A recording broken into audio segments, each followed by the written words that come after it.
Deixa eu explicar para vocês o que aconteceu com Emílio Durkheim e Hippolyte Taine. Hippolyte Taine é um dos grandes historiadores, maiores historiadores de todos os tempos. O livro dele, Origens da França Contemporânea, para mim é um modelo de como se escreve história. Um modelo. Raríssimas pessoas conseguiram entender, é uma história da Revolução Francesa, conseguiram entender a Revolução Francesa nos seus mecanismos interiores tão bem quanto Taine. Hoje se sabe muito mais do que ele sabia, claro, certo? Mas se sabe, em parte, graças a ele.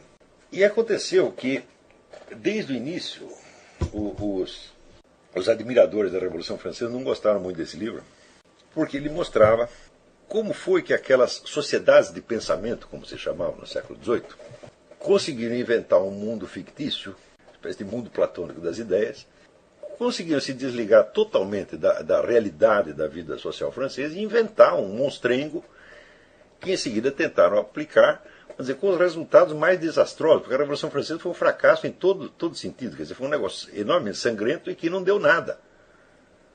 Depois o que aconteceu? Depois da Revolução veio a ditadura de Napoleão, daí Napoleão caiu, daí houve várias restaurações, revoluções e não sei o que, e assim ficou durante 100 anos. Quer dizer, a França ficou patinando no lugar durante 100 anos. Tá certo? E se você observa a trajetória da França depois disso, ela veio de queda em queda. Já a França, até o século XVIII, era o país mais poderoso do mundo. Né?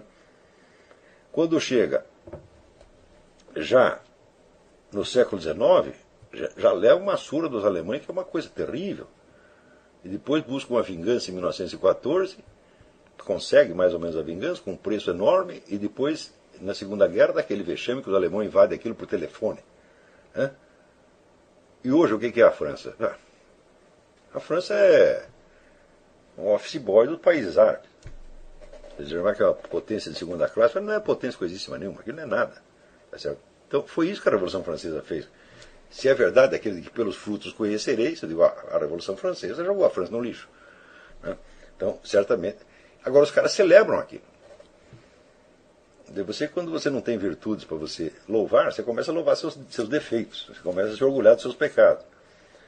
Né? Mas, quando foi 1989, já houve muitas reações na França. Muita gente dizia, não há o que comemorar, isso aí foi uma loucura. Né? Quer dizer, historiadores de peso diziam isso. Mas, no século XIX, não era muito elegante dizer isso, e o Taine foi o primeiro que disse. Você veja que esta tendência, né, de buscar sempre, nós temos que buscar as causas profundas, tá certo? As causas estruturais, tá certo? Ela acaba nisso. Vamos dizer, essas causas estruturais, elas podem agir de maneira sempre limitante. Elas não podem, por si, determinar que nada aconteça. Nenhuma causa remota é causa eficiente. A causa remota opera mais ou menos como se fosse uma causa formal e uma causa final. Ela determina, vamos dizer, ela cria uma definição do estado de coisas, tá certo? E ela pode sugerir certos objetivos, mas ela não pode determinar a ação. Em toda e qualquer ação humana existe o agente humano concreto.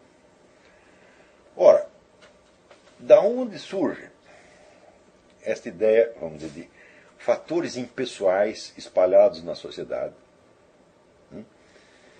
e que, teoricamente, são as causas das coisas? Bom, se você estudar a origem disso, estudar pelo método do Taine, que ele até não estudou muito profundamente, mas teve um outro sujeito chamado Augustin Cauchin, que estudou com minúcia, você verá o seguinte, que no século XVIII surgem, sobretudo na França, as tais sociedades de pensamento. Sociedades de pensamento são clubes de debates. Né? Então, eles se substituem aos antigos salões literários. Alguns, eles emergem dos salões literários, mas vão um pouco adiante. Alguns estão ligados às sociedades secretas, maçônica, Illuminati, etc. Outros não. Então você tem um fenômeno que Voltaire chamou de República das Letras. Então, é uma massa de intelectuais, uma grande quantidade de pessoas letradas ou semiletradas, que se reúnem para dar palpite sobre tudo que existe. Ora, e E outro dia, na gravação que eu fiz sobre absolutismo e revolução, eu mostrei para vocês qual é a situação que predispôs à criação da sociedade de pensamento. Foi o advento, vamos dizer, do Estado moderno, que se coloca como uma entidade neutra acima dos conflitos de religião e que, portanto, cria o dualismo entre o que é a atitude admissível do cidadão na sua vida pública e o que é a opinião pessoal que ele tem que guardar para si e para seus amigos. Claro que é uma situação inteiramente artificial, essa divisão é difícil de manter. Você não pode sempre ter uma ideia para você e outra para o público, né? Então, cria esse dualismo. Resultado, tudo aquilo que reflete a opinião real das pessoas não tem viabilidade na vida pública. Então tem que encontrar um canal para onde escoar. Então, bom, já que o que nós falamos não tem importância na política, não pode interferir na política, então nós pelo menos discutimos entre nós. E nós criamos o quê? Um negócio chamado opinião pública. As nossas opiniões não podem condenar uma pessoa à cadeia, tá certo? Mas podem manifestar a nossa desaprovação. Então você cria o quê? O castigo moral. Você não é aprovado pelo círculo das pessoas letradas, importantes, das pessoas maravilhosas, etc, etc. Esta sociedade de pensamento, ela surge primeiramente desta motivação, ou seja, de você criar. Isso foi estudado brilhantemente num livro chamado Crítica e Crise. O autor chama-se Reinhard Koselleck. É um clássico isso aí. E tem muitos livros a respeito disso. O Augustin Cochin e o Koselleck são os melhores, me parece. Mas tem muitos. Então, essas sociedades começam, em primeiro lugar, com o intuito muito compreensível de criar um espaço onde as opiniões pessoais pudessem escoar, pudessem voltar a ter alguma importância. Mas logo se convertem em algo mais. Elas se convertem em meios de destruir a própria política que as havia criado. Então, isso quer dizer que se a opinião majoritária não tem autoridade política, bom, ela pode se esforçar para ela própria se transformar em autoridade política. E isso é, evidentemente, uma das causas imediatas da Revolução Francesa. Quer dizer, a sociedade de pensamento, primeiro elas criam uma autoridade paralela, autoridade de ordem moral, que não pode mandar ninguém à cadeia e não tem poder político para exercer. Mas tem o poder moral, tem o poder cultural, e você pode fazer com que certas pessoas sejam mal vistas. Note bem, na metade do século XVIII, estas sociedades já tinham alcançado um poder tamanho, que elas tiravam da vida intelectual quem quer que elas quisessem. Quer dizer, queimava a reputação do sujeito de tal maneira que ninguém mais podia falar dele. Então, por exemplo, a Academia Francesa, por volta de metade do século XVIII, já era dominada por essa gente. E você veja que o próprio D'Alembert, que era era o chefe da enciclopédia francesa, a enciclopédia foi uma espécie de condensação das convicções das sociedades de pensamento, ele mesmo dizia, né, nós botamos qualquer mediocridade na Academia Francesa, desde que pense como nós. O cara confessava isso. O que eles tinham feito? Já foi a Revolução Gramsciana em pleno século XVIII. Curiosamente, você vê que o plano da Revolução, eles dividiam em 3 etapas, que eles chamavam de, primeiro, o estágio filosófico, depois o estágio político e, por fim, o estágio revolucionário. Isso são nomes que eles mesmos usavam, a pessoa da sociedade de pensamento usava isso. O estágio filosófico, o que é? Você dominar a opinião. Ou seja, você não tem poder político, você não tem influência política direta, mas você é o senhor, vamos dizer, do louvor e da censura, do prestígio e dos mecanismos de marginalização. Você cria ídolos, tá certo? E você condena pessoas ao ostracismo. Eles já tinham esse poder no meio do século XVIII, 40 anos antes da Revolução Francesa. Então o que era isso aí? Já era a Revolução Cultural. Você não está fazendo política. Muitas vezes, vamos dizer, você se recolhe, em alguns casos, algumas das sociedades de tipo maçônico, por exemplo, as suas atividades são tão discretas, tá certo? Que chegam a ser secretas, ninguém pode saber do que está se passando lá, tá certo? E ninguém sabe de onde veio a decisão de queimar a reputação de fulano, tá certo? De tornar fulano odioso. Ninguém sabe de onde veio a decisão, mas ela veio dali. Tá certo? Em outros casos, o processo de discussão era mais público, mas o resultado era sempre o mesmo. E havia milhares dessas sociedades na França, milhares. Então dominaram todo o panorama cultural da França durante o século XVIII, durante um século antes de passar ao que ele chamava estágio político. O estágio político é quando, vamos dizer, a sociedade de pensamento já tem a seu serviço partidos políticos, clubes, como eles chamavam na época, que hoje nós chamamos de ONGs. A ideia de opinião pública era essa. Quer dizer, o que é a opinião pública? É a opinião do povo? Não, é a opinião destas pessoas. Que, comparadas à população total, eram pouquíssimas. Mas que, quando aquilo espolcava em público, vinha com uma impressão de unanimidade terrível. E vinha com uma impressão de unanimidade espontânea.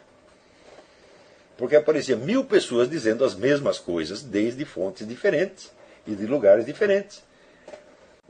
Diz o Augustin Cauchat, examinando todas as discussões dessas sociedades de pensamento, a coisa mais incrível é que eles eram sociedades de livre pensamento. Né? Mas nunca aparece uma única objeção. Não há discussão nenhuma. Há uma concordância tremenda. Então, como é sociedade de livre pensamento se você já tinha opinião majoritária que decidia tudo? E que livre pensamento, que sociedade de discussão, que sociedade de debate, se não tem debate nenhum? É exatamente como o Foro de São Paulo. Existe uma sociedade de debate. Olha, eu li todas as atas do Foro de São Paulo. Eu não vi um único debate. Tudo é aprovado por unanimidade. Ué, se todos estão unânimes, vão debater o quê? As sociedades de pensamento do século XVIII funcionavam exatamente assim. Elas criaram esta impressão de forças anônimas, de uma unanimidade espontânea na sociedade. E, decorridos 100 anos, Émile Durkheim inventa uma ciência que vai tomar estas coisas como realidade e como seu verdadeiro objeto de estudo.